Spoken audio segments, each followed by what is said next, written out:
코로나 시대에 다들 건강하게 지내고 계신지 모르겠습니다. 오늘 뜻깊은 행사가 진행됩니다. 영광스럽게도 이 행사의 진행을 맡게 되었습니다. 안녕하세요. 오늘의 진행을 맡은 울산대학교 교양대학 김종규입니다. 반갑습니다.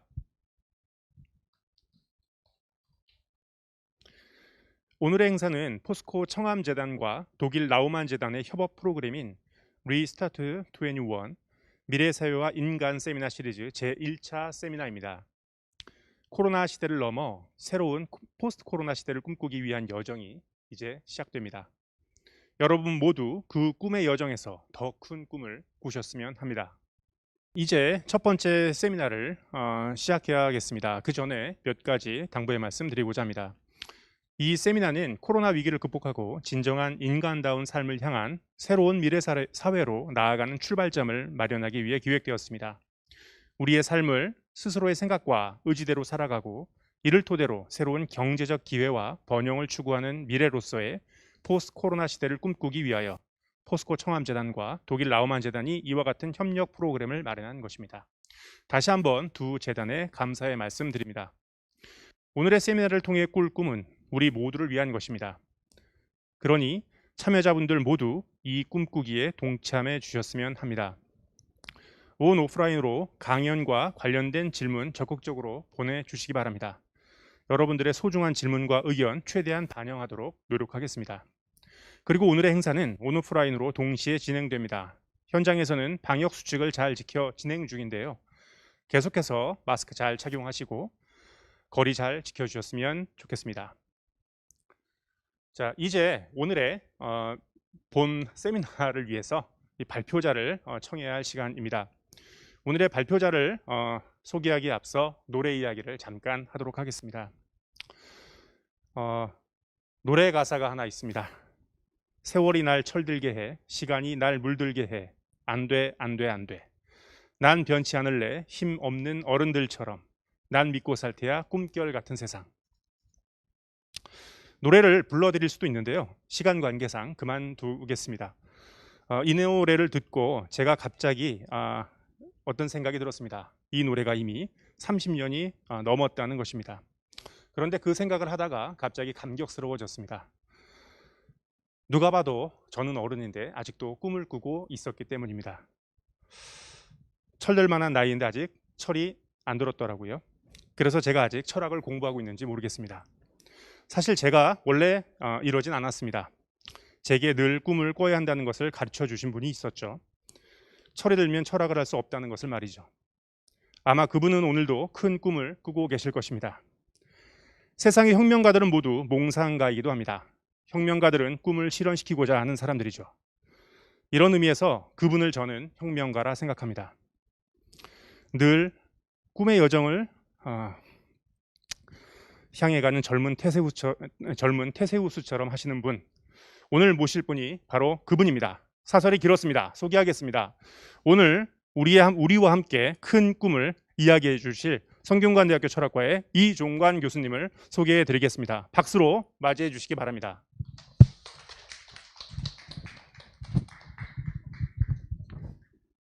여러분 안녕하십니까. 이렇게 만나 뵙게 돼서 너무나 반갑습니다. 특히 저를 이런 아주 영광된 자리에 초청해 주신 청암재단의 오동호 상임 이사님, 그리고 지금 보고 계시는지 모르겠지만은 크리스찬 탁스 라우만 재단 닥터 크리스찬 탁스 지금 보고 계시나요? 아무튼 그 두 분께 아주 깊은 감사를 드리고요. 특히 새로운 꿈을 찾아서 새로운 공부를 하고 계시는 이 젊은 미래 세대들, 그리고 특히 또 이 한국 땅으로 오셔서 그들의 꿈을 꾸고 또 실현시키려고 하는 그 유학생 여러분 정말 만나 뵙게 돼서 반갑습니다.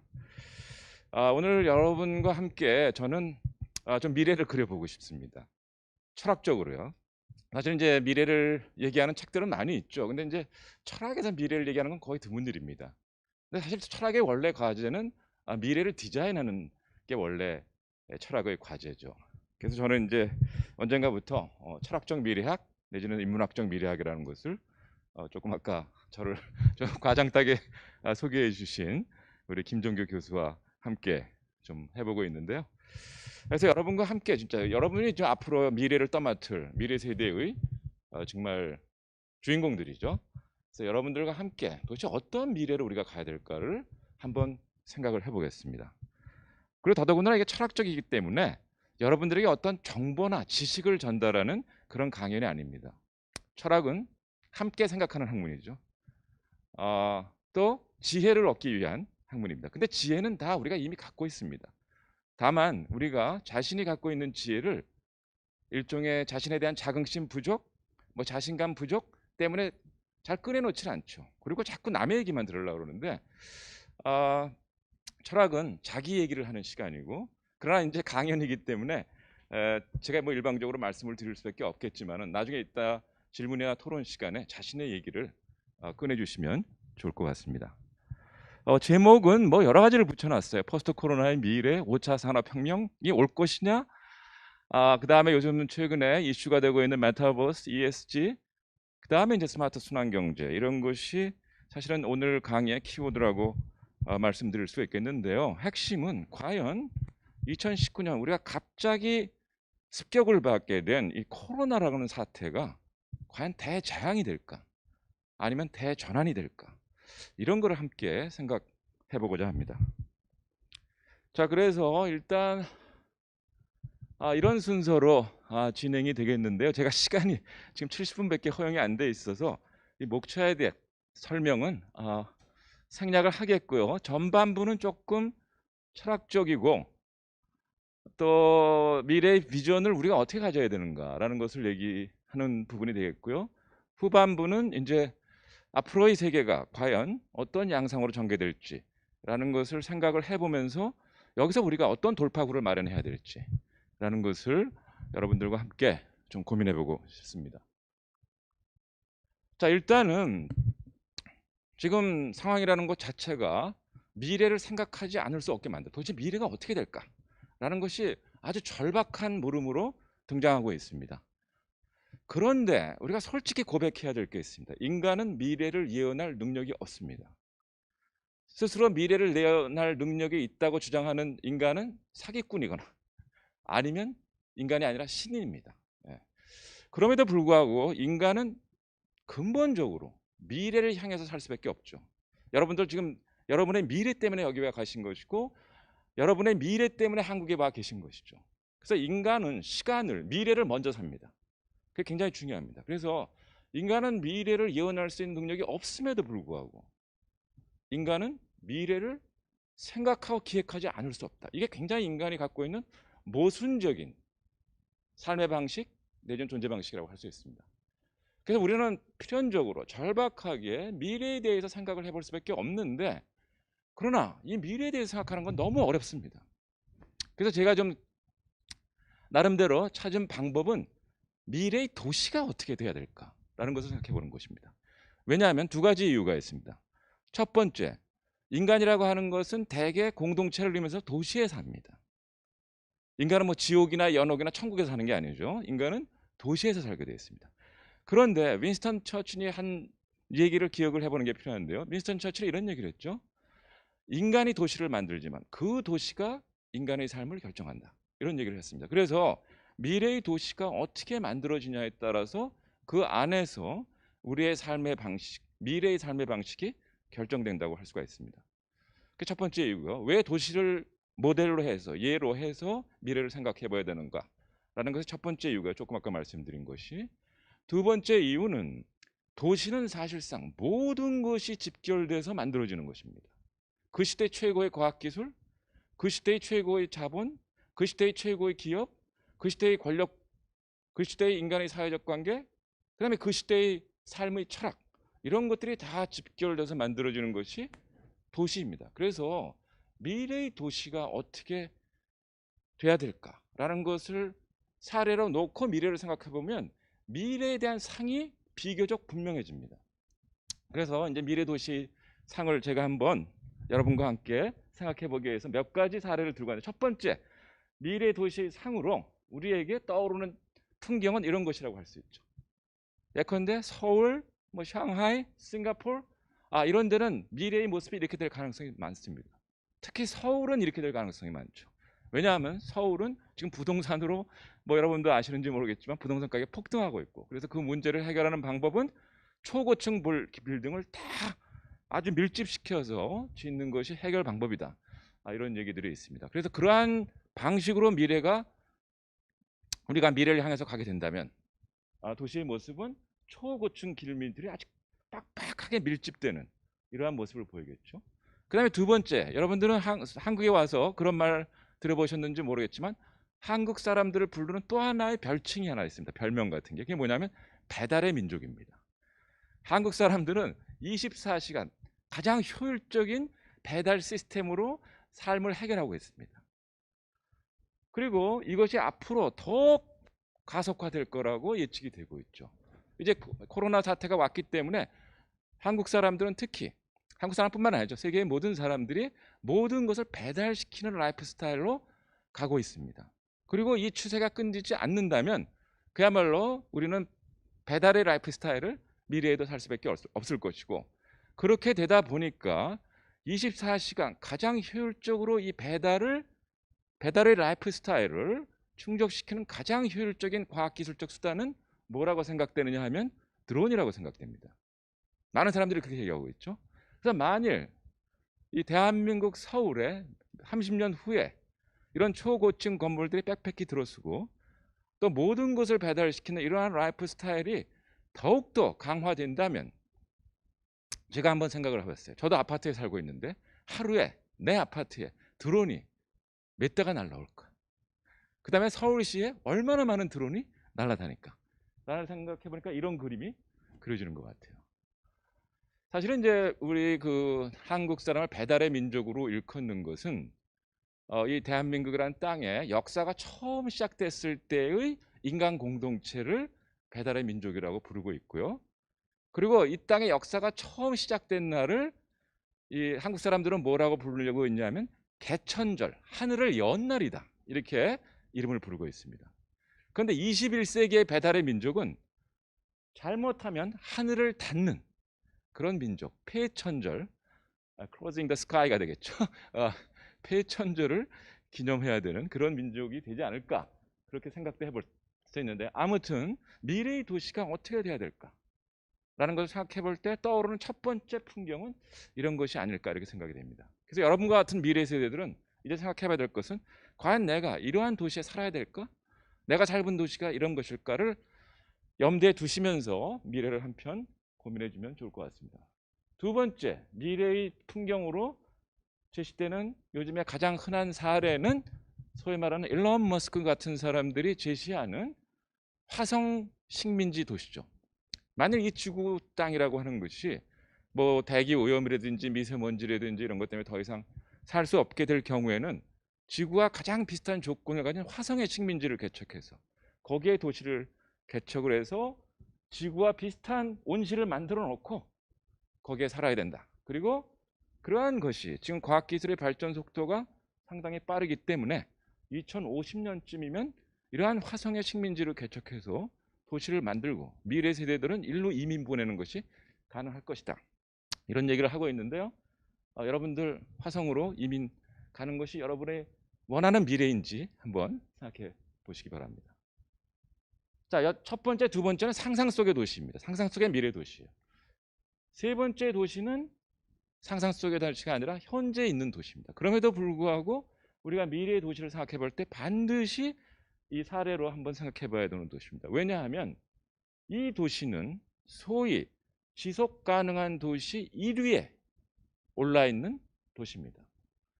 지속 가능한 도시 1위에 올라 있다는 것은 무슨 뜻이냐면 세계의 다른 도시들은 여러 가지 문제로 잘못하면 미래까지 지속되지 못하고 황폐화돼서 완전히 몰락할 수 있는 가능성이 있지만 이 도시는 상대적으로 미래까지 지속될 가능성이 가장 많은 도시라는 거죠. 바로 여기가 어디냐면 스웨덴의 수도인 스톡홀름입니다.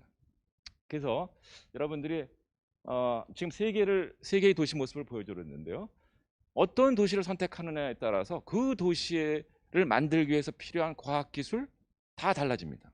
또 그 도시를 만들기 위해서 필요한 행정조직, 정치 권력구조, 인간관계 다 달라집니다. 그래서 여러분들 이 세계의 도시 모습을 한번 생각을 해보면서 과연 우리는 어떤 미래로 가야 될지, 내가 살고 싶은 미래는 어떤 것인지, 그걸 하기 위해서 나는 어떤 과학 기술을 개발해야 되는지, 아니면 그걸 하기 위해서 나는 어떤 정치 체제를 만들어야 되는지, 그걸 하기 위해서 우리 인간들은 어떤 관계를 서로 맺어야 되는지 한번 고민해 주시기 바랍니다. 자, 근데 두 번째로 여러분들과 생각해 보는 것은 지금까지는 이제 미래가 어떻게 될까 했는데 지금부터는 현재를 미래로 끌고 가는 가장 중요한 동력이 무엇인가라는 것을 한번 보도록 하겠습니다. 사실 현재의 상황을 미래로 이끌고 가는 역사의 강력한 추진력은 한 5년 전부터 디지털 전환이라고 그러죠. 아니면 4차 산업혁명이라고 부르고 있습니다. 사실 대한민국이라고 하는 나라는 4차 산업혁명에 관한 얘기가 너무나 많이 떠돌고 있습니다. 그래서 사실은 어느 순간부터는 뭐가 4차 산업혁명인지 잘 모르는 상황이 됐는데요. 사실 4차 산업혁명의 원류는 독일의 인더스트리 4.0이죠. 그래서 4차 산업혁명의 모습이 뭔가, 또 그 4차 산업혁명을 실질적으로 성공시키기 위해서 필요한 기술은 뭔가라는 것을 가장 잘 보여주는 것이 이 독일이 제시한 2012년 3년 정도에 제시한 소위 산업 4.0 설계도입니다. 그래서 이걸 간단히 시간 관계상 살펴볼 수밖에 없는데, 첫째 목적은 매스 커스터마이제이션이라는 거죠. 4차 산업혁명이 이루고 싶은 목적은 매스 커스터마이제이션입니다. 즉 다시 말해서 인간들은 사실은 자기 취향에 맞는 딱 하나밖에 없는 제품을 원하는 것이 인간의 경제적 욕망이라는 거예요. 그런데 다른 나라는 이걸 못하는데 독일은 첨단 기술이 발전하기 때문에 이것을 할 수 있다. 그래서 독일이 갖고 있는 어떤 좋은 사회적 시스템, 이것을 이런 4차 인더스트리 4.0이라고 하는 것을 통해 가지고 계속 유지 시킬 수 있다라는 것인데요. 그걸 하기 위해서는 바로 인간이 가지고 있는 그러한 경제적 욕망을 잘 만족시켜야 되는데, 그게 바로 대량 주문 생산 내지는 마스 커스터마이제이션이라고 하죠. 근데 그걸 하기 위해서 필요한 것이 뭐냐 하면 개개인의 소비 취향을 알아야 되겠죠. 그러기 위해서는 개개인 단위로 빅데이터가 구축이 돼야 됩니다. 근데 그게 현실적으로 가능합니다. 왜냐하면 우리가 스마트폰을 쓰고 있기 때문에 구글에 접속할 때마다 우리의 일거수일투족이 다 데이터로 축적이 됩니다. 그래서 이런 얘기가 있죠. 우리가 구글을 서치하는 것이 아니라 구글이 우리를 서치하고 있다. 이런 얘기가 있습니다. 아무튼 그렇게 해서 빅데이터가 구축이 되면, 그러나 구축됐다고 끝이 아니죠. 그거를 처리해서 이 사람이 하고 있는 라이프 스타일, 생활 습관, 그리고 거기에 기초해서 이 사람이 앞으로 필요로 할 어떤 소비 욕망, 이런 것들을 파악을 해야 되는데 그거를 인간 두뇌로는 파악을 못합니다. 그렇기 때문에 AI, 인공지능이 개발이 되어야 되고요. 또 그렇게 해서 이 사람의 취향과 앞으로 필요할 물품이 예측이 되었다고 하면은 그래서 아주 빠른 속도로 생산해낼 수 있는 시스템이 필요한데요. 그거를 사이버 피지컬 시스템 이렇게 얘기를 하고요. 그런 그 사이버 피지컬 시스템을 구성하고 있는 핵심 요소들이 뭐 3D 프린팅, 나노 테크놀로지, 로봇, 그 다음에 그것을 신속하게 소비자에게 배달해야 되기 때문에 자율자동차 내지는 드론, 이런 것이 필요하다고 합니다. 그래서 이것을 잘 보면은 위에서 지금 빠른 성장 속도를 보고 있는 기업이 바로 그런 이런 이유 때문이구나 하는 것을 여러분이 아실 수 있을 텐데요. 근데 사실은 이 4차 산업혁명에 대한 설계도가 나오고, 그러나 이것이 굉장히 문제점을 일으킬 수도 있다라고 하는 논쟁이 일어났습니다. 그래서 사실상 이 4차 산업혁명을 중심으로 해서 역사를 미래로 이끌고 가는 데 두 개의 전망이 있습니다. 두 개의 비전이 있습니다. 첫 번째는 테크노 퓨처리즘이라고 하는 미래 전망이 있습니다. 사실 이 테크노 퓨처리즘은 강력한 메인스트림입니다. 여기에 자본, 권력 다 집중되고 있습니다. 이 테크노 퓨처리즘은 한마디로 얘기하면 과학기술이 인간의 미래를 결정한다 라고 하는 것이고요. 두 번째로 중요한 것은 미래의 경제를 이끌어갈 능력이 현재의 인간에게는 없다라는 겁니다. 그래서 인간의 성능을 끊임없이 과학기술을 통해서 증강시켜야 된다는 입장을 갖고 있습니다. 다시 말해서 아까 말씀드린 대로 미래의 경제에는 빅데이터가 필수적입니다.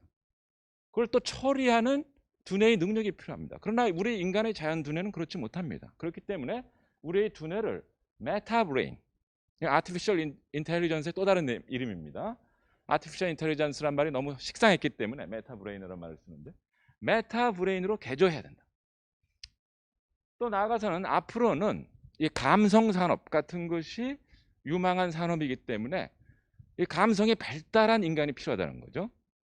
근데 인간의 감성의 말초지대는 어디입니까? 바로 인간의 피부죠. 그렇기 때문에 그러나 우리가 갖고 있는 자연 피부는 앞으로의 감성 산업을 이끌어 갈 만큼 민감하지 못합니다. 그렇기 때문에 스마트 스킨으로 우리의 그 피부를 교체해야 된다든지 이러한 등등의 주장을 하고 있는데요. 그래서 이들이 주장하고 있는 미래 인간의 모습은 중강인류라고 하는데요. 이 중강인류의 궁극적인 모습은 뭐냐 하면 결국은 죽음이 제거된 인간입니다. 죽지 않는 인간. 왜 그러냐 하면 이 사람들의 입장, 테크노 퓨처리스트의 입장에서 보면 인간의 죽음이라고 하는 것은 우리 신체 기관의 작동이 정지되는 겁니다. 그런데 지금 발전하고 있는 과학기술을 통해서 인간의 신체 기관을 끊임없이 개조 내지 교체할 수 있다면 어떻게 됩니까? 우리에게 죽음은 없어지는 거죠. 자, 그래서 이들이 향하고 있는 진정한 인간의 미래상은 죽지 않는 인간 이후의 존재죠. 포스트 휴먼, 이모탈 포스트 휴먼 이렇게 얘기하고 이런 거를 주장하는 입장을 트랜스 휴머니즘이라고 얘기를 하고 이들이 꿈꾸는 인간의 미래는 우리와 같은 인간이 아니라 포스트 휴먼, 인간 이후의 과학기술을 통해서 급격한 진화가 일어난 그런 존재다. 이렇게 얘기를 하고 있습니다.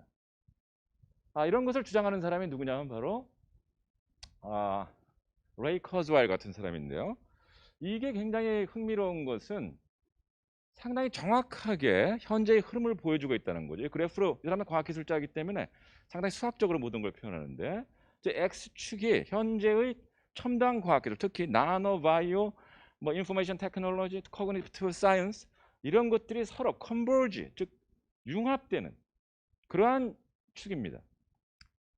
이것이 진행됨에 따라서 뭐가 오냐면 인간성이 변하기 시작하죠. 뭘로? 트랜스휴먼으로 변하기 시작합니다. 그러다가 이 과학기술이 성공적으로 융합하고 과학기술의 발전 속도가 급격히 빠른 속도로 일어나는 지점이 있는데 그거를 바로 싱귤라리티라고 얘기를 합니다. 이게 대충 수학적으로 계산을 해보니까 한 2050년쯤 온다 그러죠. 그리고 이때가 지나게 되면 인간은 포스트 휴먼으로 완전히 바뀌게 된다라는 걸 얘기하고요. 그렇게 되면 될수록 경제는 발전한다. 이런 입장을 가지고 있고요.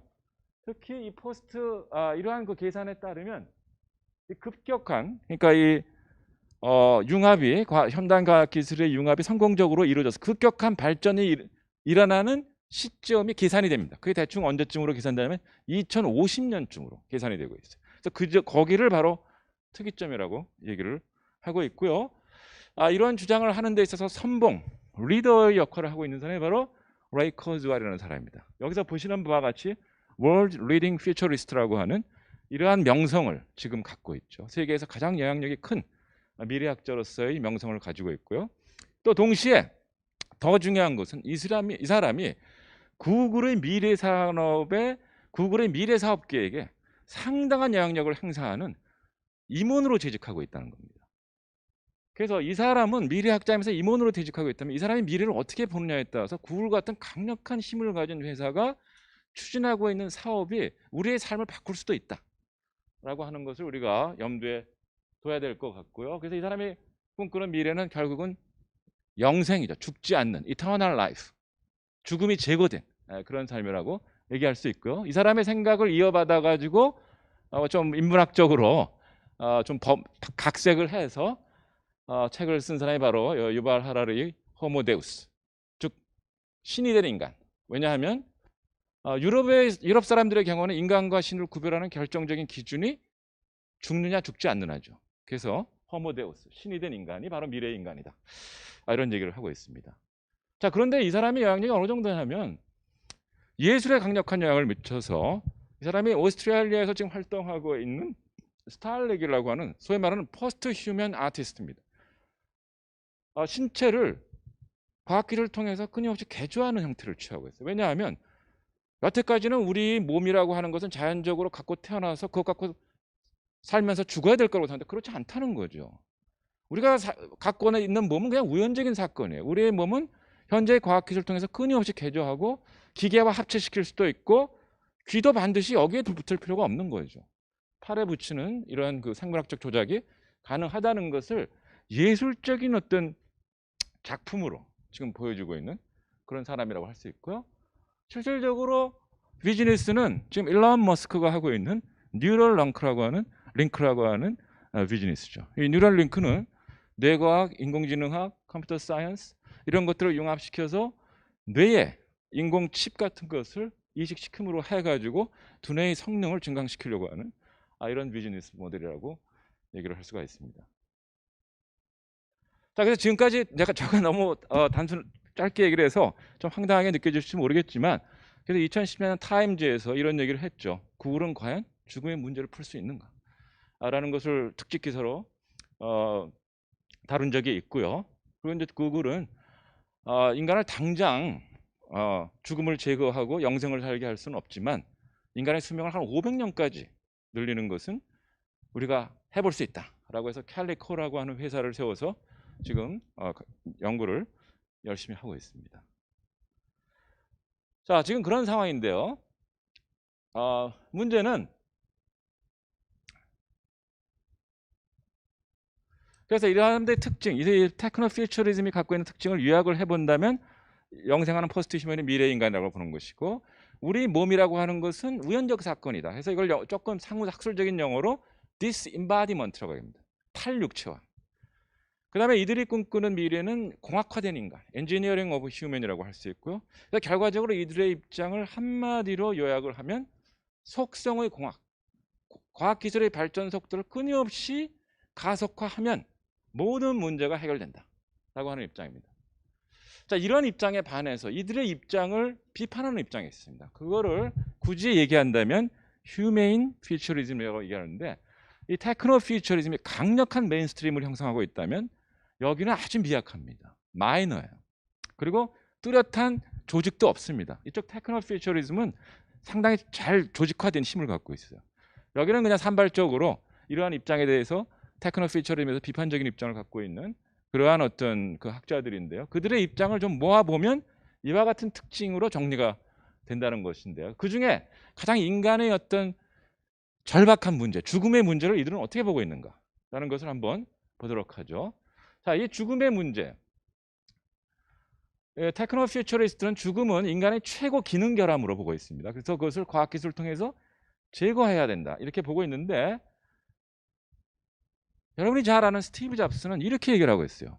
죽음은 우리 모두의 숙명이다. 아무도 피할 수 없다. 그리고 그래야만 한다. 왜냐하면 삶이 만든, 여기가 중요합니다, 최고의 발명이 죽음이니까. 죽음을 직면해서는 모두 떨어져 나가고 오직 진실로 중요한 것들만이 남기 때문이다. 이 말이 굉장히 인간의 삶을 아주 잘 꿰뚫어보는 아주 깊이 있는 얘기입니다. 무슨 얘기냐 하면, 우리는 삶을 살 때 보통 그냥 남을 따라서 살고 있죠. 그러다가 삶이 위기에 처하면 그때 비로소 나는 남과 다르구나 하는 걸 깨닫기 시작을 하고, 내 삶을 내가 주체가 돼서 내가 인수해서 살아야 되겠다라고 하는 자아의 진정성을 갖게 됩니다. 그렇게 자아가 진정성을 갖게 되면 자신을 둘러싸고 있는 세계가 또 그만큼 진정성을 갖고 나타나겠죠. 이게 바로 다르게 생각할 수 있는, 애플이 얘기했던 think different의 힘입니다. 이것이 바로 혁신을 할 수 있는 힘입니다. 그래서 이 말이 중요해요. 더 중요한 것은 이 스티브 잡스하고 아까 보여드린 레이 커즈와일은 21세기 과학기술 혁신 문화를 대표하는 두 명의 아이콘, 더 과장하면 영웅들입니다. 근데 이 두 사람이 죽음과 인간에 대해서 보는 시선이 완전히 다르다는 거죠. 한 사람의 경우에는 죽음은 인간의 최고 기능 결함이니까 과학기술을 통해서 제거해야 된다 라는 입장이고요. 스티브 잡스 같은 경우는 죽음은 최고의 발명이다,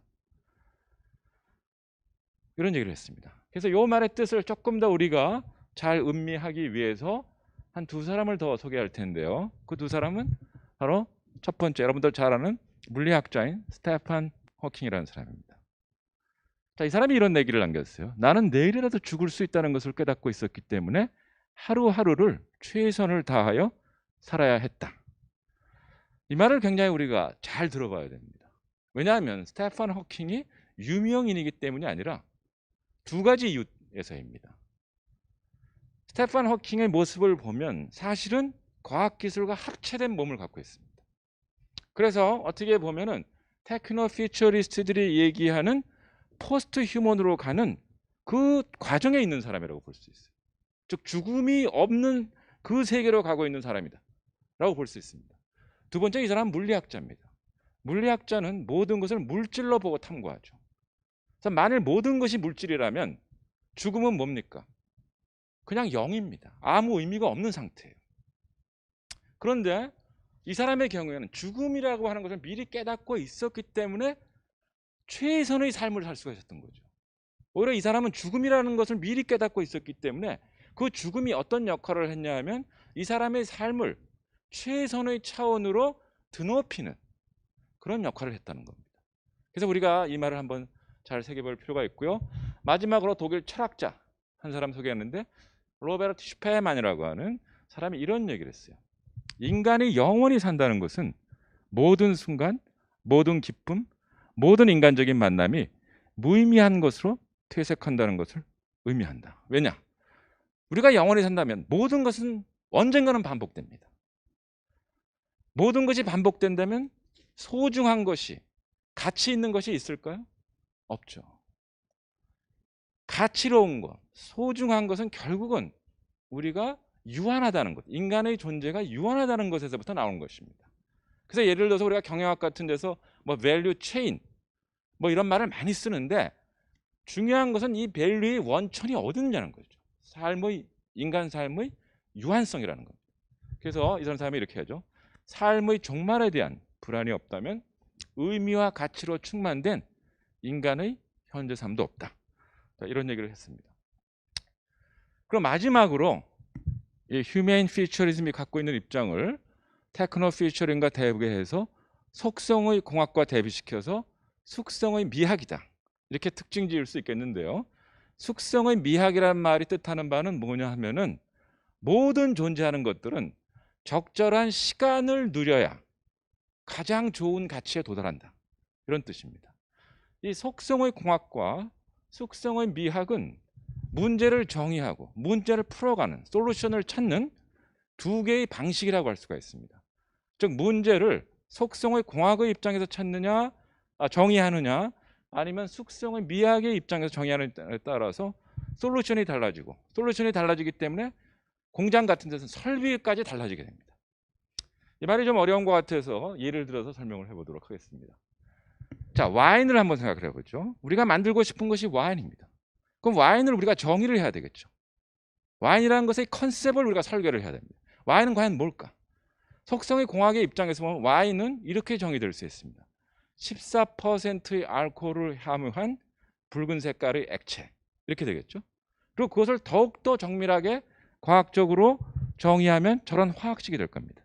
그래서 만일 와인이라고 하는 것의 진리가 오로지 저런 화학식이라고 한다면 그것을 생산할 수 있는 솔루션은 뭐가 됩니까? 바로 이러한 설비가 되겠죠. 그리고 저러한 설비를 통해서 와인을 생산한다면 우리가 사실 요즘 같으면 스마트 공장을 가동을 시키면 1시간에도 거의 뭐 수십만 병의 와인을 생산할 수 있을 것이고요. 만일 와인을 속성의 공학에 의해서 정의한다면 우리가 사는 삶의 풍경은 이런 모습이 될 겁니다. 여기 보이는. 반면에 와인을 숙성의 미학의 입장에서 정의하면 어떻게 될까요? 독일의 낭만주의 시인들은 한때 와인을 이렇게 정의한 적이 있습니다. 하늘에서 내린 성스러운 눈물이다. 이렇게 정의한 적이 있어요. 만일 우리가 그 말을 그대로 계승을 한다면 그 와인을, 즉 하늘에서 내린 성스러운 눈물로서의 와인을 생산하기 위한 설비는 뭐가 될까요? 첫째, 하늘이 있어야죠. 하늘이 없으면 절대로 하늘에서 내린 성스러운 눈물로서의 와인이 만들어질 수가 없습니다. 둘째, 뭐가 있어야 됩니까? 땅이 있어야 됩니다. 하늘에서 비가 내려서 땅에 스며들어서 그것이 물이 고이고 그것이 포도나무를 키워야 됩니다. 그리고 그때 중요한 존재가 하나 있습니다. 뭐냐 하면 이렇게 포도나무가 크면 거기서 포도가 연글어서 그걸 우리가 잘 다루면 거기서 와인이라는 것이 탄생할 수 있다라고 하는 그 미래를 기대할 수 있는 존재가 있어야 됩니다. 그 존재가 뭡니까? 바로 인간입니다. 인간만이 그런 미래를 기대할 수 있습니다. 그래서 인간은 어떻게 하느냐? 이 포도나무를 가꾸죠. 그 미래를 위해서. 그렇게 포도나무를 가꾸는 걸 우리가 뭐라 그럽니까? 그걸 노동이라고 얘기를 하죠. 그래서 인간이 여기에 살면서 노동을 하면서 이걸 가꾸는데, 그런데 문제는 노동을 잘못하게 되면 어떻게 됩니까? 노동을 잘못하면 노역이 돼버립니다. 아주 힘든 일이 돼버리죠. 그렇기 때문에 인간은 도구를 발명하고 기술을 발전시키는 겁니다. 그래서 오늘날 여전히 숙성의 미학에서 와인을 정의하고, 그래서 와인을 숙성의 미학의 입장에서 하늘에서 내린 성스러운 눈물로 이해를 하고 와인을 만들 때 우리는 역시 첨단 기술을 다른 방식으로 도입할 수 있습니다. 드론을 통해서 와인밭을 잘 그야말로 관리를 하고, 또 로봇이죠. 와인봇이라고 그러죠. 와인봇과 인간이 함께 다니면서 이 와인을 다듬고 가꾸어서 또 여기서 이렇게 시간이 걸려 숙성을 시켜서 와인을 탄생시키는 것이죠. 자, 그래서 우리가 생각해 볼 것은 우리가 만드는 제품이 속성의 미학에 의해서 정의돼야 되는지, 아니면 속성의 공학에 의해서 정의돼야 되는지, 아니면 숙성의 미학에 의해서 정의돼야 되는지를 잘 구별해야 됩니다. 어떤 것은 속성의 공학에 의해서 만들어져야 되고요. 어떤 것은 숙성의 미학에 의해서 만들어져야 된다. 근데 이거를 혼돈을 일으키면 아주 나쁜 제품이 나오게 되는 거죠. 그래서 이거를 우리가 잘 이해하는 것이 필요하다라고 말씀드릴 수 있겠고요. 그래서 결과적으로 지금 우리가 살고 있는 현대의 상황은 소위 말하는 디지털 트랜스포메이션이라는 것을 역사를 이끌고 가는 추진체로 삼고 있습니다. 그런데 그 추진체를 이끌고 가는 두 개의 커다란 미래 비전이 있습니다. 하나는 막강한 메인스트림으로서의 테크노 퓨처리즘이 한쪽에 위치하고 있고요. 다른 한쪽은 마이너로서의 휴메인 퓨처리즘이 위치하고 있는데, 여러분들 한번 생각해 보세요. 나는 과연 어느 쪽의 미래 비전을 갖고 나의 삶, 나의 가족, 내가 속한 조직을 이끌고 가고 있는지 한번 판별해 보시기 바랍니다. 어떤 분들은 테크노 퓨처리즘에 가까울 것이고, 어떤 분들은 휴메인 퓨처리즘에 가까울 거라고 이렇게 생각이 됩니다. 자, 그래서 우리가 이제 미래를 한번 봤는데요. 그런데 이러한 미래 비전이 그냥 망상이 아니라 실질적으로는 기업의 운영에 밑바닥에 깔려서 그 기업 운영 철학이 되고, 결국은 어떤 제품을 만드는 데까지 이것이 굉장한 영향을 미치게 되죠. 근데 시간 관계상 말씀을 드릴 수는 없고요. 비교적 테크노 퓨처리즘에 가까운 쪽으로 기업의 운영 철학을 갖고 디바이스를 만들었던 데가 바로 구글이라고 할 수 있습니다. 반면에 적어도 스티브 잡스가 살아있는 동안은 애플은 휴메인 퓨처리즘에 가깝게, 완전히 휴메인 퓨처리즘은 거기에 상대적으로 구글보다는 가깝게 기업 운영 철학을 가지고 디바이스를 만들어냈는데요. 구글은 뭐 스스로 우리가 갖고 있는 기업의 운영 철학이 테크노 퓨처리즘이다 이렇게 선언한 적은 없습니다. 그러나 현재 구글을 이끌고 가고 있는데 중요한 역할을 하고 있는 사람이 미래학자인 레이 커즈라는 점, 그리고 한때 구글의 CEO였던 에릭 슈미트가 뭐 일본 같은 데 와서 구글이 가고자 하는 미래는 증강 인류다 뭐 이렇게 연설을 한 점, 이런 점을 봐서 상당히 그 테크노 퓨처리즘에 가까운 기업의 운영 철학을 가지고 있다 이렇게 말씀드릴 수 있고요. 그렇게 해서 개발된 것이 바로 구글 글래스였습니다. 이 구글 글래스는 과학기술적으로 분석해 보면 어마어마하게 놀라운 경이로운 제품입니다. 그래서 2012년에 타임즈가 구글을 2012년 최고의 첨단 제품으로 선정을 했고요. 그리고 구글과 타임즈는 다 같이 뭐라 그래요? 이제 스마트폰의 시대는 끝났다. 더 이상 이걸 범용 도구라고, 범용 디바이스, 제너럴 디바이스라고 그러죠. 지금 우리가 스마트폰 없으면 못 살지 않습니까?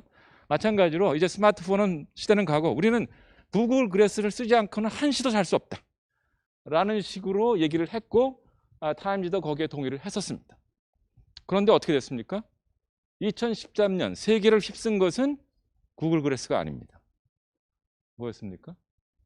셀카봉이었습니다. 이 부분을 우리가 예리하게 봐야 돼요. 이게 아주 사소한 사건인 것 같아요. 근데 왜? 사실 이 셀카봉은 아주 유치하고 조악한 기술입니다. 근데 왜 인간들은 그렇게 최고의 경이로운 기술을 결집시킨 구글 글래스를 지금도 쓰지 않고 있죠. 쓰지 않고 왜 이걸 환영했을까? 그렇다고 해서 이게 좋다는 게 아닙니다. 이런 사태에서 우리는 뭔가를 통찰을 해내야 되는 거예요. 왜 그랬을까? 그 비밀은 바로 여기 있습니다. 이게 뭐냐면 이집트의 신인 태양신 라를 형상화시킨 이 달러 뒤에도 있죠. 네, 달러 뒤에도 이 모습이 있는데 여기에 비밀이 있습니다. 물론 이제 구글이 실패한 이유, 구글 그래서 실패한 이유는 뭐 프라이버시가 지켜지지 않은 등등 여러 가지 이유가 있지만 우리가 잘 모르고 있는 것은 구글이 인간의 눈에 대해서 잘못 생각했다라는 것이고 뭘 어떻게 잘못했느냐라는 것을 암시해 주는 것이 바로 이러한 그 상징물들이라고 할 수가 있겠는데 시간 관계상 생략을 하겠습니다. 반면에 애플은 다르게 생각했죠. Think different 생각을 했는데 어떻게 다르게 생각했나 하는 것을 스티브 잡스가 나와서 얘기를 했었습니다. 스티브 잡스가 이 시대를 이끌어가는 혁신 문화의 아이콘이 된 결정적인 시기가 바로 이 아이패드를 들고 나왔을 때죠. 이때 아이패드를 소개하는 그 장에서 이렇게 얘기를 했어요. 아이패드는 테크놀로지하고 리버럴 아츠가 교차하는 지점에서 탄생한 것이다. 이렇게 얘기를 했는데 이 말의 뜻을 사실은 우리가 모르고 있습니다. 그래서 제가 좀 추적을 해봤는데요. 결국은 이렇게 됩니다. 이 두 사람 사이에 이 마틴 하이데거라는 독일의 철학자인데 뭔가 인간의 삶을 보는 그 통찰력에 공감대가 있습니다.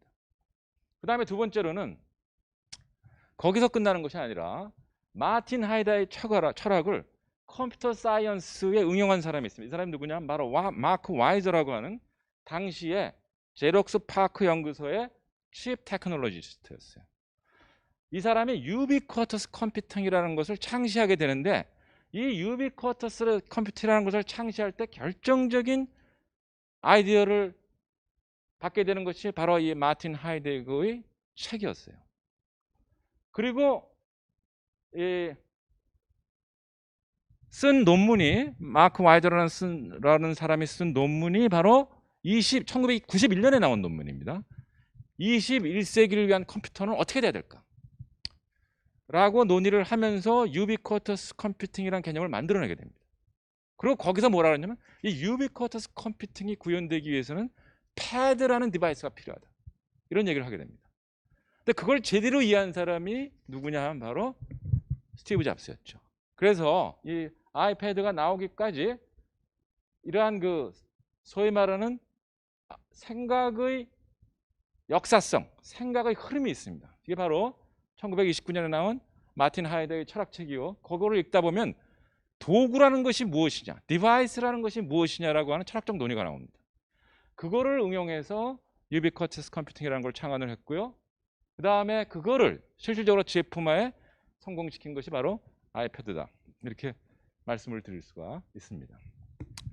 자, 그래서 아무튼 지금까지 미래가 어떤 식으로 전망이 되고 또 그 미래의 전망이 실질적으로 비즈니스에 들어갔을 때, 사업에 들어갔을 때 어떤 결과물을 내는가, 이런 거를 살펴보았고요. 이제부터 본격적으로 포스트 코로나에 대해서 얘기를 할 텐데요. 시간이 얼마나 남았나요? 20분? 30분? 예. 자, 우리가 이제 한 1년 전으로 다시 기억을 더듬어 보죠. 자, 1년 전 갑자기 우리는 예상치 못한 코로나라고 하는 바이러스의 침공을 받게 됐습니다. 근데 그때 그 이전까지 우리는 어떻게 살았나요?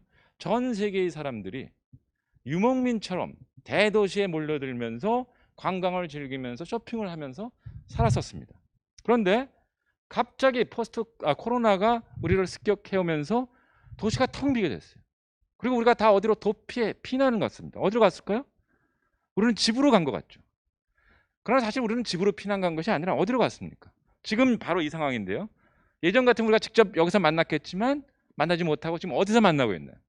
디지털 공간에서 만나고 있습니다. 그래서 사실상 인간이 피난 간 것은 디지털 공간입니다. 그 증거는 뭐냐면 바로 이 디지털 공간을 만드는 기업들이 코로나가 오자마자 어마어마한 성장 속도를 보이고 어마어마한 매출을 올렸다는 데서 그 증거가 보이고 있고요. 그런 의미에서 이 말을 우리가 한번 잘 주목을 해봐야 되는데 코로나 바이러스가 세계를 4차 산업혁명으로 급속히 끌고 가고 있다라고 하는 겁니다. 자, 그래서 이게 아까 말씀드린 것과 좀 연결을 시켜보면 재밌는데요. 사실은 아까 테크노 퓨처리스트들에 따르면 소위 말해서 디지털 트랜스포메이션 내지는 4차 산업혁명이 급속한 어떤 발전을 이루는 시점을 싱귤라리티라고 그랬죠. 특이점, 싱귤라리티라고 그러고 그 시점을 언제로 계산해서 포착을 했냐면 2050년쯤으로 잡았었습니다. 그런데 예상치 못하게 전혀 다른 요인에 의해서 4차 산업혁명과 디지털 트랜스포메이션이 코로나 바이러스에서 급속히 도약을 해버렸습니다. 그래서 우리가 지금 생각해 볼 것은 이렇게 20년 먼저 온 싱귤라리티, 특이점, 20년 먼저 닥친 4차 산업 내지는 디지털 트랜스포메이션의 급발전이 과연 인간에게 또 하나의 코로나를 가져다 줄지, 소위 말하는 디지털 코로나를 가져다 줄지, 아니면 코로나의 원래 뜻이 왕관이잖아요. 그래서 인류의 미래에 왕관을 씌워줄지 한번 생각해 볼 필요가 있는데, 일단은 리스크가 더 많습니다.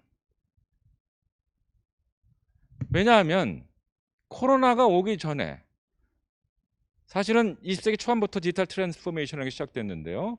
적어도 아무튼 10년 전부터 점차 본격화되고 있는 디지털 트랜스포메이션, 나아가서는 4차 산업혁명에 의해서 코로나가 오기 전에 이미 심각한 문제가 적어도 두 개가 발생하고 있었습니다. 첫 번째는 뭐냐면 빈부격차가 극단화되는 현상을 보이기 시작했다는 거죠. 이게 코로나가 오기 전입니다. 그 다음에 두 번째로는 기후 위기가 점점 더 심각해지기 시작했어요. 첫 번째, 이 빈부격차가 얼마나 심각해졌는가라는 것을 아주 자극적으로 보여주는 신문 기사가 있습니다. 우리가 여러 가지 통계 수치를 보여줄 수 있지만 이 모든 통계를 압축해서 보여주는 것이 바로 2019년 뉴욕타임스 기사입니다. 여기서 뭐라 그러냐면 아마존의 제프 베이조스는 하루에 5,200만 달러를 버는 데 비해서 거기서 배달하고 있는 프리캐리아트들은 하루에 30불로 연명하고 있다. 어마어마한 빈부격차죠. 그러면서 그 이유를 진단하는 커멘트가 재밌습니다. 여기 이런 얘기를 해요. Technology is enabling a great concentration of wealth to an ever smaller number of individuals and corporations.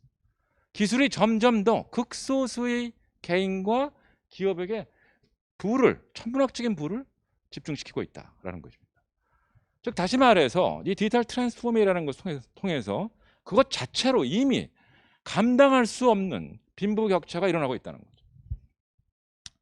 그리고 이것이 과장된 공포가 아니었습니다. 실질적으로 디지털 트랜스포메이션 내지는 4차 산업혁명에서 빈부격차가 엄청나게 극단화됐는데 코로나 바이러스가 우리를 습격해서 4차 산업혁명에 급도약을 해버리니까 어떻게 됐겠습니까? 빈부격차가 역시 급 악화됐습니다. 그래서 1년 지난 다음에 조사해보니까 이런 결과가 나오게 되죠. 소수의 미국 부호들은 1,000조 원의 수입을 더 재산을 증식시키는 이런 결과가 왔다고 할 수 있는데, 이게 미래 세대가 큰 문제가 될 거예요. 왜냐하면은 지금 상황을 잘 보면 AI와 로봇 도입에 의해 가지고 노동의 가치, 일의 가치가 점점 하락하고 있습니다. 근데 이것이 굉장히 큰 문제는 뭐냐면 여태까지는 인간은 자신의 미래를 일을 통해서 준비를 해왔습니다.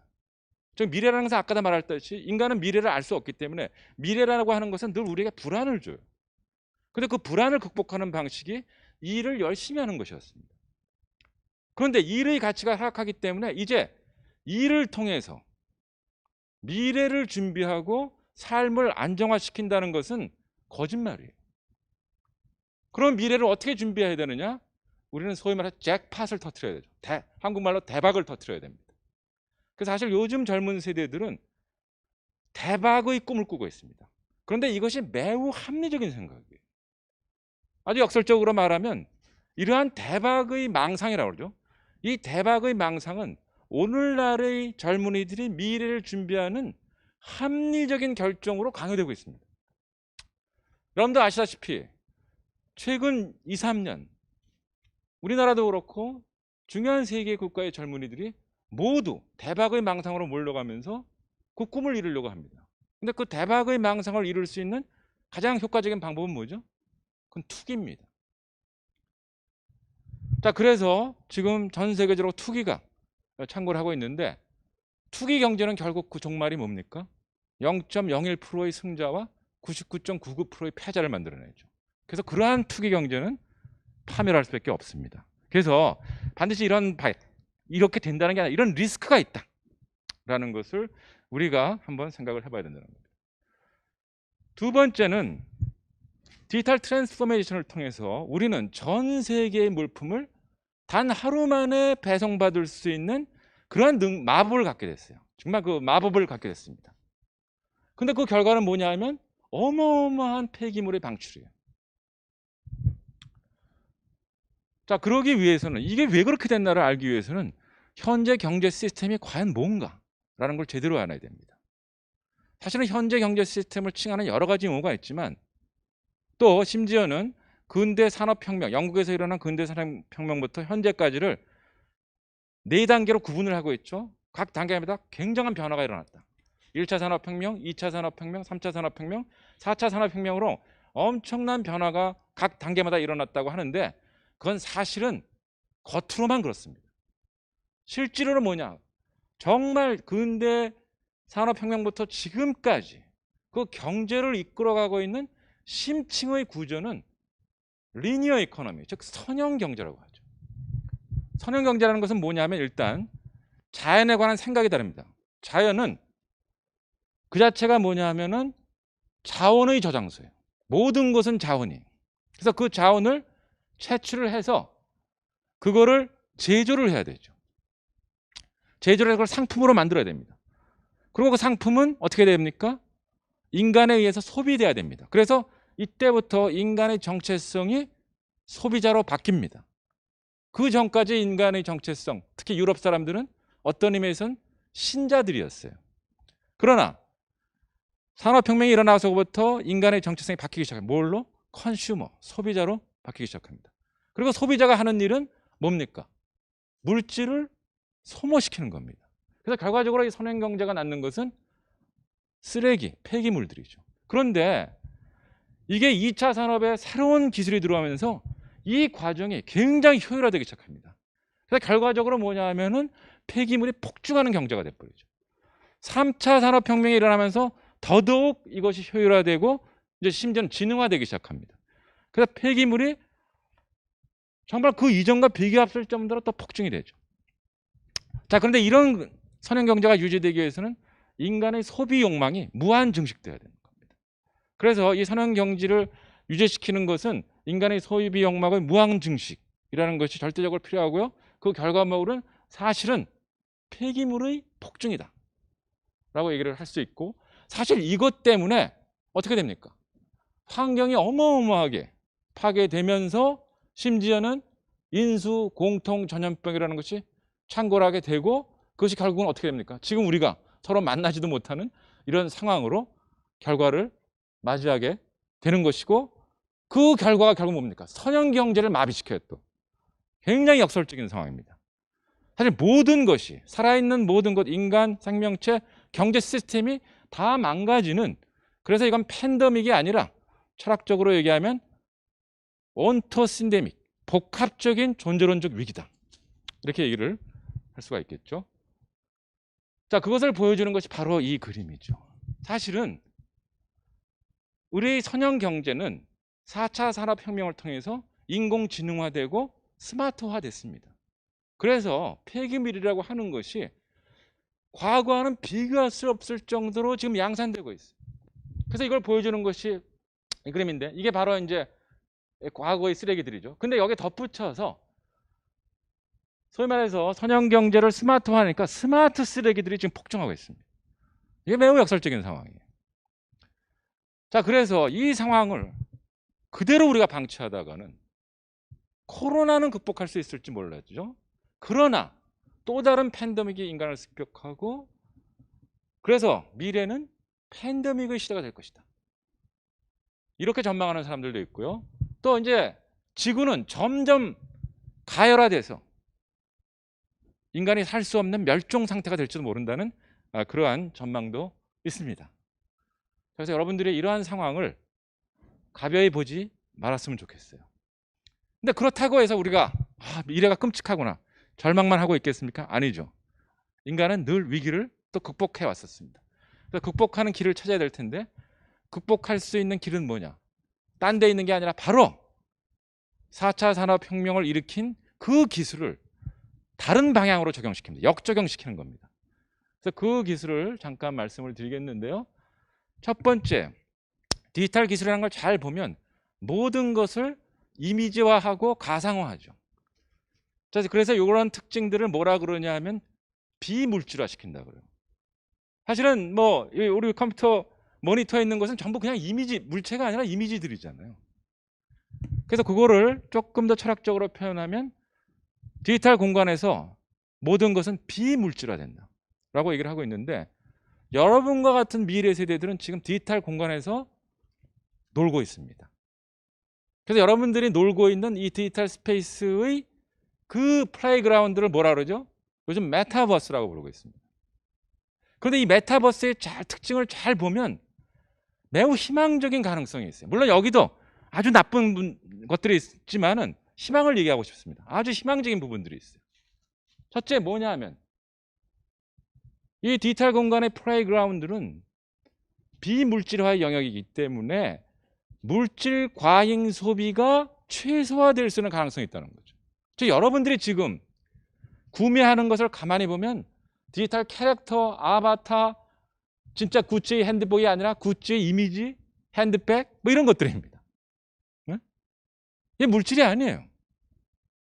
자, 그래서 이 디지털 스페이스 내지는 메타버스에서 일어나고 있는 요즘의 소비 행위를 가만히 보면 이건 비물질적인 경제 활동으로 지금 나아가고 있다라고 볼 수 있고요. 두 번째는 매우 중요한 두 번째는 여기서 일어나는 소비는 사실상 소비가 아니라는 겁니다. 여러분들이 지금 미래 세대의 메타버스에서 구매하고 있는 디지털 콘텐츠를 보면 물질적 가치가 하나도 없어요. 물질적 기능이 없습니다. 그렇기 때문에 소모되지 않아요. 또 물질적 가치가 없어요. 그래서 우리 같은 기성세대는 저걸 왜 하나? 저런 가치가 없는 거. 왜 하나? 그러는데 거기에 중요한 가치가 있죠. 어떤 가치가 있냐면 여러분들을 감흥시키거나 감동시키는 겁니다. 감동 가치가 있어요. 근데 감동은 뭡니까? 그것을 만든 사람과 그것을 구매하는 사람 사이에 공감이 일어나야 감동이 있는 거죠. 그래서 사실 메타버스에서 일어나고 있는 여러분들의 놀이, 그리고 그 놀이의 바탕을 둔 경제 활동은 소비 행위가 아니라 사실은 생산자, 소비자 그 개념이 이제 어울리지 않고요. 콘텐츠를 만든 사람과 그것을 구매하는 사람의 감흥과 공감이 이루어지고 있다는 거죠. 그 공감 가치가 있다는 겁니다. 그래서 그것이 지금 어떤 면에서는 점점 더 깊어지고 있는 상황으로 메타버스에서 가고 있다라고 하는 것인데, 이것이 중요한 이유는 이 공감이라고 하는 것을 잘 발전시키면 사실 우리가 경쟁심을 가지면 공감을 할 수가 없습니다. 어떤 사람은 그렇게 하죠. 경쟁 사회는 사이코패스들을 만들어낸다. 소시오패스들을 만들어낸다. 이런 얘기를 하는데 지금 이 메타버스는 보면은 그런 상황이 아닙니다. 공감을 통해서 경제 활동이 일어나고 있어요. 서로를 관심을 가지면서 그들 간에 어떤 정서적인 교류가 일어나고 있는 겁니다. 근데 그거를 잘 발전시키면 뭐가 되냐? 바로 공동체 의식으로 발전할 수 있죠. 응?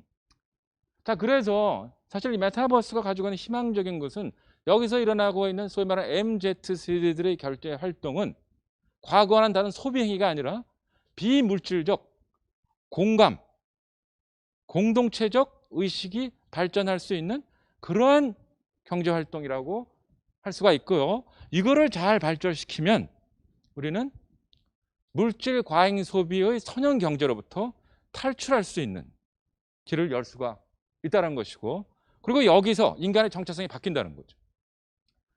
여러분들이 구입하는 디지털 콘텐츠는 그 자체로 고체가 아닙니다. 사는 사람들은 그걸 나름대로 또 변형시켜서 리크리에이션, 재창조할 수 있어요. 그래서 사실 여기서 보면은 인간 모두가 정말 뭐 옛날 천재적인 예술가들은 알지만 다 예술적 활동을 하고 있는 거예요.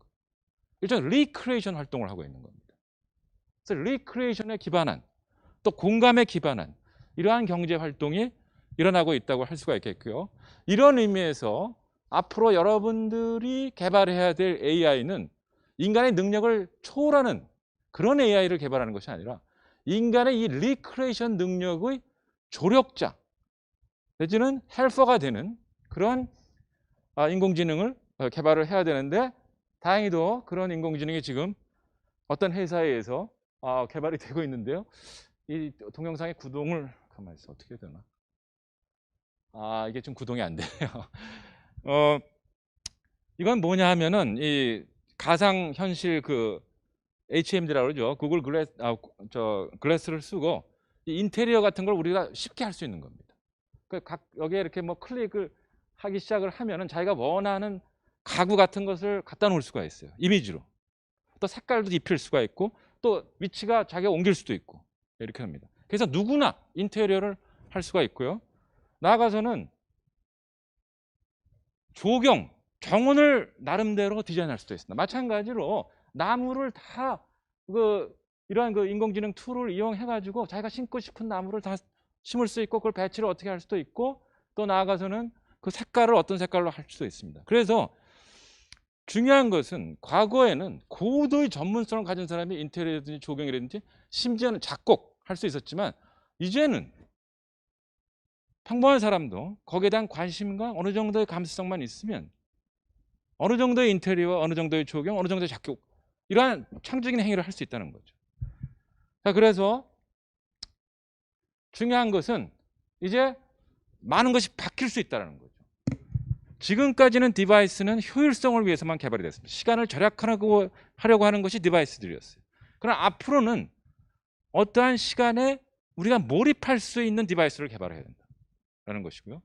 두 번째는 이제 과잉 생산과 과잉 소비 시대는 끝나가고 있다. 그리고 동시에 만인 대 만인의 창작과 그 창작품을 감상해주면서 동시에 또 그것을 다른 걸로 재창조하는 이러한 인간 간의 관계가 형성이 되고 있다는 것이고, 그것은 결국 어떤 가능성을 갖고 있냐면 경쟁과 격차의 사회로부터 감흥과 공감, 나아가서는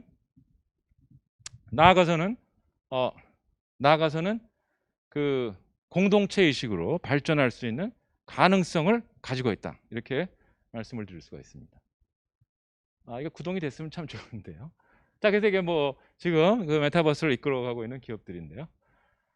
자, 그리고 또 하나 이제 디지털 테크놀로지를 잘 적용을 시키면 폐기물 양산, 즉 폐기물 양산 경제 시스템인 선형 경제를 스마트화하고 지능화하는 거기로부터 탈출해서 오히려 모든 곳에서 가치를 발견하고 해서 모든 것을 끊임없이 다시 쓸 수 있는 경제 체제를 만들 수가 있다는 거죠. 그것을 이제 순환 경제 체제라고 하는데, 그 순환 경제 체제는 결국 뭐냐 하면은 사실은 이건 뭐 유럽에서는 오래전부터 꿈꿔왔던 겁니다. 그런데 디지털 기술을 잘 적용시키면 정말 순환 경제를 스마트화하면서 정말 꿈을 이룰 수가 있습니다. 왜냐하면 지금 현재의 디지털 기술은 모든 것을 추적할 수 있고 모니터할 수 있는 기술입니다. 그래서 제품이 생산돼서 나중에 폐기물이 되는 과정까지를 다 추적할 수 있어요.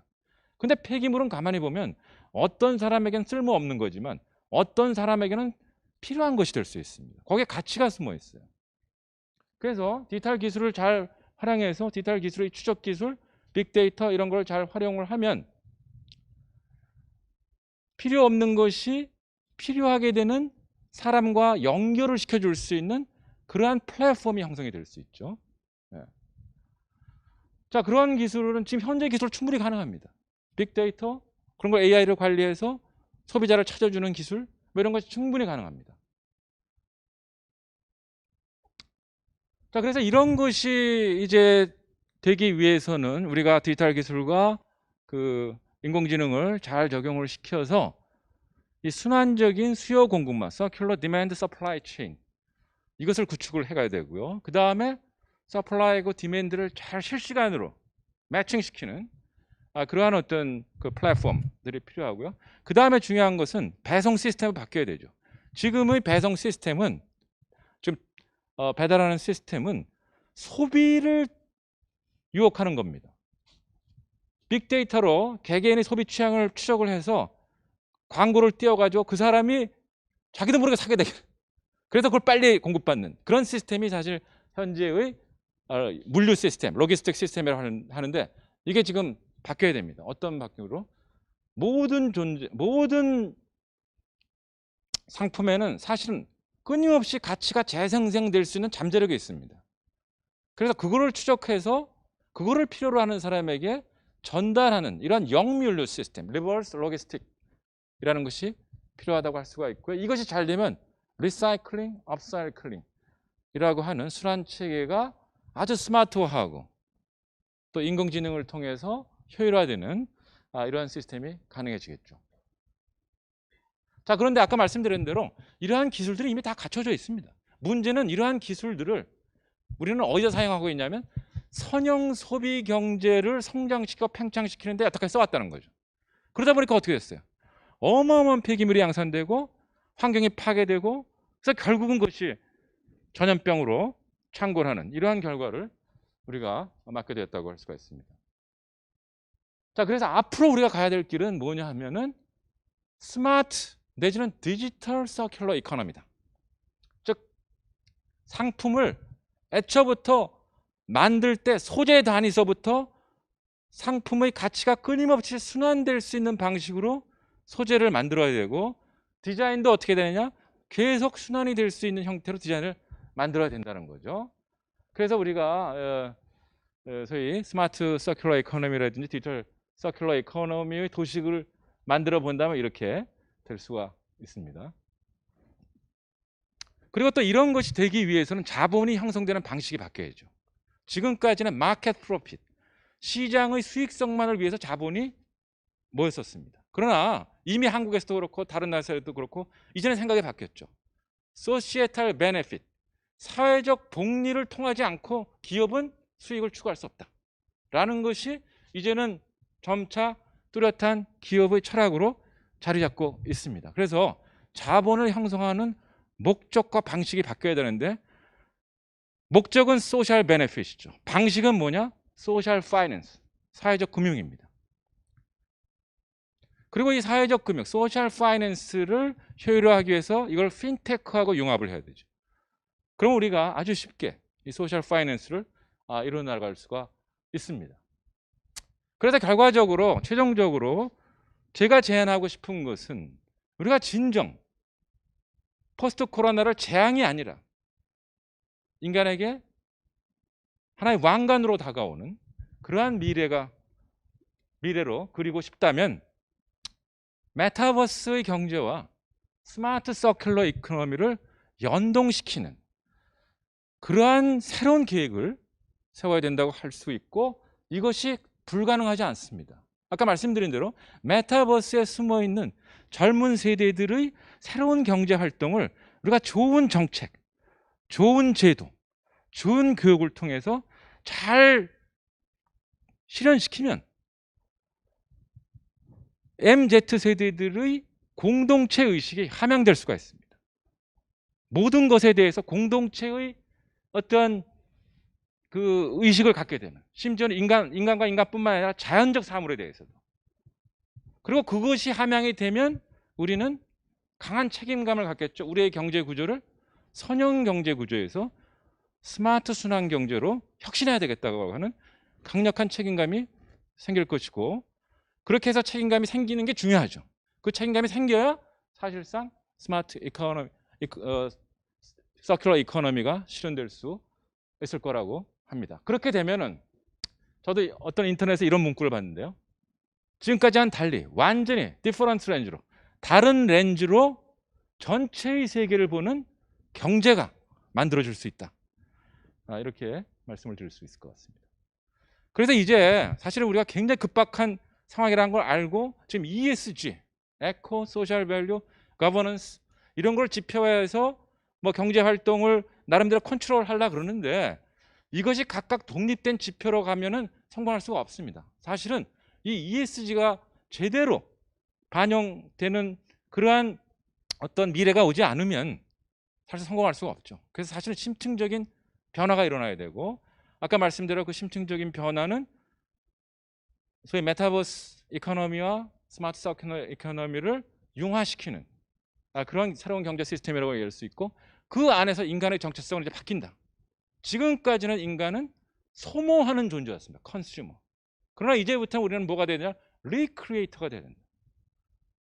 상품은 이제 개인이 소유해서 보관하면서 소모시키면서 폐기문화시키는 것이 아니라 상품은 이제 공유돼서 가치를 창출하는 일종의 매개물이 돼야 된다라는 것이고, 디자인은 상품의 외형을 예쁘게 꾸미는 것이 아니라 제품이 끊임없이 리크리에이션 될 수 있는 가능성을 심는 작업이다라는 식으로 바뀌어야 된다고 할 수 있습니다. 그리고 플랫폼은 이제는 뭐냐?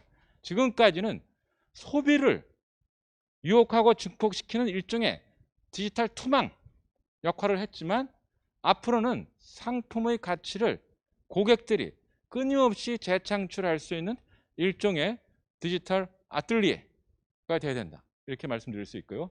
기업은 이제 어떻게 되느냐? 기업은 고객의 리크리에이션 행위를 격려하고 촉진시키는 서비스를 개발하고, 그 서비스를 실질적으로 구현할 수 있는 디바이스를 만들고, 그리고 또 그 매개체를 제조하는 그런 활동으로 인식이 바뀌어야 된다, 이렇게 말씀드릴 수 있을 것 같습니다. 누가 이런 혁신을 할 거냐? 로봇이 해줄까요? AI가 해줄까요? 아니면 포스트 휴먼이 해줄까요? 아니면 하느님이 해줄까요? 인간이 해야죠. 왜냐? 인간만이 결단을 할 수 있는 자유를 갖고 있습니다. 빅터 프랑클이라고 하는 독일의 오스트리아죠. 오스트리아의 신경생리학자이면서 동시에 철학자였던, 그러나 나치 컨센트레이션 캠프에서 어마어마한 고통을 겪었던 사람이 결국은 그 역사적 현실에서 발견한 인간의 모습은 바로 인간은 결단할 수 있는 자유를 갖고 있다는 겁니다. 인간은 조건의 제약으로부터 자유롭지 못하다. 우리 누가 이 코로나가 횡행하는 이러한 현실에 태어나고 싶었습니까?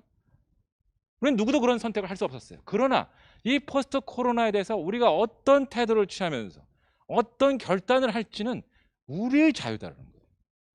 응? 자, 그런데 지금까지 말씀드린 것이 그냥 멋있는 얘기에 불과할까요? 아닙니다. 이미 이러한 이상을 현실화시키는 사람들이 있습니다. 뭐 한국의 기업을 몇 사람 얘기한다면 바로 당근마켓이죠. 당근마켓은 매우 중요한 가치를 만들어냈습니다. 첫 번째, 우리가 디지털 테크놀로지를 통해 가지고 지역 공동체라는 것이 다 파괴됐었습니다. 그러나 당근마켓은 디지털 테크놀로지를 역적용시켜 가지고 그 망가진 지역 공동체를 다시 소생시키는 방식으로 디지털 테크놀로지를 응용을 했고요. 또 동시에 그렇게 해서 지역을 중심으로 해서 중고품이 거래되는 시장을 만들었습니다. 즉 중고품이라는 게 뭡니까? 아까 말씀드린 대로 가치가 숨어있는 상품이에요. 가치가 숨어있는. 그거를 발굴해내는 시스템을 만드는 거죠. 단순히 중고품이 아니라 가치가 숨어있는 것을 발굴하는 시스템을 만든 거라고 볼 수 있습니다. 자, 그래서 서큘러 이코노미로, 스마트 서큘러 이코노미라고 하는 뭐 완성된 형태지만 첫 발을 디딘 기업이다라고 할 수 있고, 두 번째로는 또 하나의 그 한국의 젊은이가 만든 스타트업인데요. 인공지능과 로봇을 활용을 해서 폐기물을 수거하는 겁니다. 즉 우리가 이제 폐기물을 분류하는 게 굉장히 귀찮잖아요. 그걸 전부 인공지능이 감지해서 분류합니다. 그리고 그것을 돈으로 환산해줘요. 여기 이 슈퍼빈이라고 회사인데요. 거기가 보이는 것 같이 The waste is your money 이렇게 되어 있죠. 그리고 이 사업이 성공을 해서 오는 11월에 화성에, 참 이 젊은이가 제가 참 정말 어떤 면에 존경하는데요. 이런 정도로 기업을 키웠습니다. 그래서 11월에 소위 페트병을 재활용하는 4,000평짜리 공장을 짓는데, 이 공장 컨셉이 완전히 또 다릅니다. 굉장한 문화시설이에요. 우리에게 왜 경제가 서큘러 경제가 돼야 되는지를 문화적으로 호소하는 일종의 갤러리입니다. 이게. 그런 면에서 굉장히 훌륭한 일을 하고 있는 첫 줄 발을 띄었다, 이렇게 말씀드릴 수가 있습니다. 또 소셜 파이낸스, 이건 이미 네덜란드 같은 데서 굉장히 활성화되어 있죠. 네덜란드 트레어더스 뱅크라는 것은 정말 소셜 베네핏을 산출하는 기업을 위한 펀드들을 만들고 있죠. 그 놀라운 것은 여기 뭐다 그러죠? More green, less greed. 뭐 It's about more than money. 뭐 이런 캐치프레이즈를 갖고 있는데, 놀라운 것은 이들이 만들어내는 펀드라든지 이런 것들이 손해가 안 나고 상당 수준으로 지금 수익을 내면서 발전하고 있다는 거, 이런 거 우리가 눈여겨 봐야 되고요. 또 나아가서는 아까 이 소셜 파이낸스를 효율화하기 위해서 핀테크하고 이것이 융합이 돼야 된다, 융화가 돼야 된다라고 했는데, 유럽의 젊은이들이 이미 작년인가요? 올해 초인가? 바로 이 소셜 파이낸스와 핀테크를 융합시키는 소셜 핀테크 허브를 만들었죠. 자, 이런 것이 참 우리에게 희망을 갖게 하는 겁니다. 자, 이건 아주 한국의 독특한 상황이니까 이건 빼기로 하죠. 자, 그런데 이걸 우리가 하지 않을 수 없는 것은 정말 인류의 미래를 위해서지만 경제적으로 하지 않을 수 없습니다. 어떤 경제 예측 기관에서 한 얘기에 따르면 2040년 서큘러 이코노미 규모가 4,500조 달러가 형성이 될 거라고 합니다. 우리가 만일 서큘러 이코노미로 가지 않으면 우리는 4,500조 정도의 시장을 잃게 되는 것이고, 또 이어서 하는 예고가 지금 S&P에 상장된 기업들 중에 기존의 선형 경제에 의존하고 있는 기업은 40%가 향후 10년 안에 망할 것이다. 이런 예고를 하고 있습니다. 이게 꼭 맞는다는 건 아니지만 우리가 일로 가지 않을 수 없는 절박한, 정말 역사적인 이유, 또 절박한 인간적인 이유, 또 절박한 경제적인 이유가 있다라는 것을 말씀을 드리고 싶습니다. 자, 그래서 사실 교육의 혁신이 일어나야 됩니다.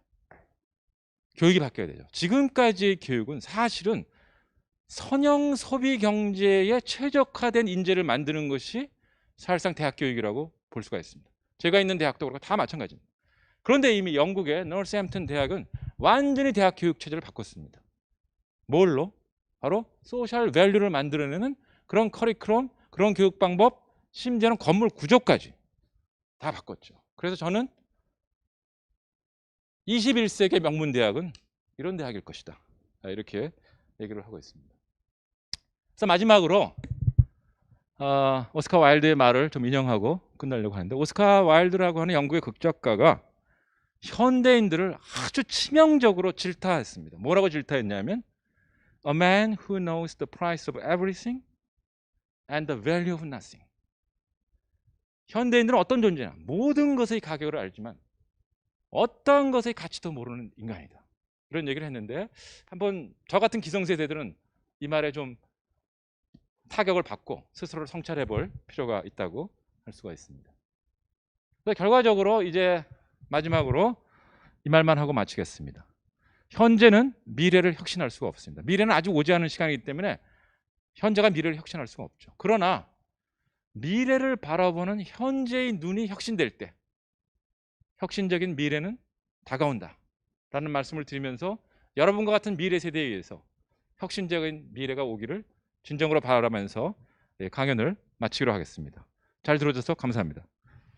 일단은 이것으로 오늘 리스타트 21 미래의 사회와 인간 첫 번째 세미나를 마쳐야 할 것 같습니다.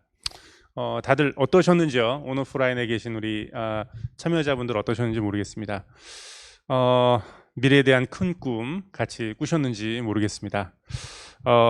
일단 제 생각엔 그 꿈을 꾸었다면 이젠 그것을 실현해 나가는 과정이 있다고 생각합니다. 그 실현을 우리 함께 참여해서 또한 해나가고, 그것을 아까 우리 교수님께서 말씀하셨듯 혁신적 미래가 다가올 수 있도록 해나가야겠습니다.